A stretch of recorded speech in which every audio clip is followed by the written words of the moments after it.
Magandang araw mga kaibigan. Ito po si Teacher Flor. Minsan pa humihingi ng support sa inyo.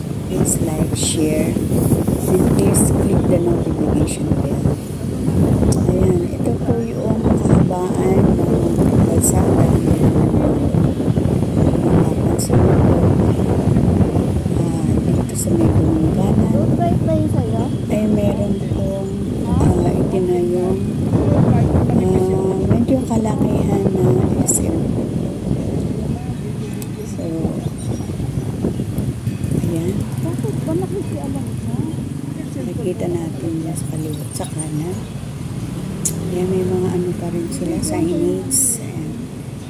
Katabi po siya ng complex, sport complex of Caloocan. So, itong SM na to, ipinangalan sa Caloocan. SM City, Caloocan. Wow! Ang ganda niya. Ayan. Kitang-kita, ang ganda. Pero hindi pa po siya bukas. Sa May 17 pa siya bubuksan. Ayan. Kaya marami namang natutuwa. Pero before, talaga namang matraffic po dyan. Pero ngayon, medyo maayos na. Kaya naman, ang ganda ng Caloocan. SM City. Ayan, bye for now. God bless everyone.